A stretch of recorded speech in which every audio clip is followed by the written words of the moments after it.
সাংবাদিক ভাইরা, আপনারা জানেন একটু আগে একটি কমিটি ঘোষণা হয়েছে, যে এই কমিটি যারা রাজপথে আন্দোলন সংগ্রামে ছিল, যারা দেশ নায়ক তারেক রহমান এবং দেশ নেত্রী খালেদা জিয়ার ক্ষেত্রে আপোষহীন, তাদেরকে বাদ দিয়ে যারা ছাত্রীদের সাথে সম্পৃক্ত ছিল বিগত দিনে, তাদেরকে দিয়ে একটা কমিটি হয়েছে। এই কমিটি আমরা পাথরঘাটা উপজেলা এবং পৌর ছাত্রদল ভিন্নভাবে প্রত্যাখ্যান করছি।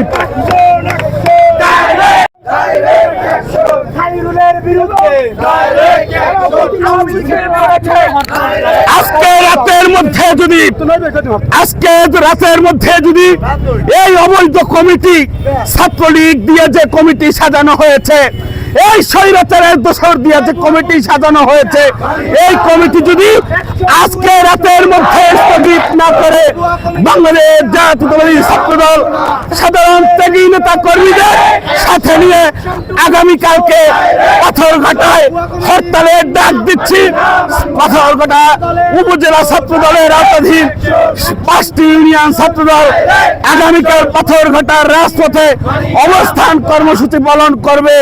পাথরঘাটায় গোল চত্বরে কালকে সকল গাড়ি ঘোড়া অচল করে দিবে, গাড়ি ঘোড়া, এবং আমরা সাধারণ চলাচলকে অবরোধ করে দিয়ে আমরা বলতে চাই, বাংলাদেশ জাতীয়তাবাদী ছাত্রদল সহিংসতায় বিশ্বাস করে না। আমরা কেন্দ্রীয় ছাত্রদলকে ইতিমধ্যেই অবহিত করেছি এবং ডকুমেন্টস পাঠিয়েছি যে স্বৈরাচার শেখ হাসিনার দোসর একজন ছাত্রলীগে আনুষ্ঠানিকভাবে যোগ দিয়েছে KM হাসিবুল্লাহ, আর একজন এই ছাত্রদলকে প্রত্যাখ্যান করেছে। তিনি ছাত্রদলকে বলেছেন ছাত্রদল সন্ত্রাসী সংগঠন।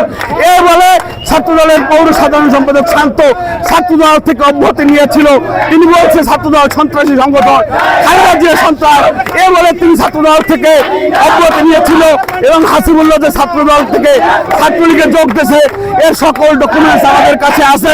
আমরা সাংবাদিকদের কিছুক্ষণের মধ্যেই দিয়ে দেব। এবং আমরা আবারও বলতে চাই, আজকে রাতের মধ্যে যদি আমরা একদিনের আলটিমেটাম দিচ্ছি, আজকে রাতের মধ্যে যদি কেন্দ্রীয় ছাত্রদল এই অবৈধ ছাত্রলীগ দিয়ে যে কমিটি হয়েছে এটা স্থগিত না করে, তাহলে আমরা আগামীকালকে পাথরঘাটার পথ ঘাট প্রান্তর অচল করে দিব, এবং আগামীকালকে পাথরঘাটার রাজপথকে অচল করে সারাদিন আমরা অবস্থান করব।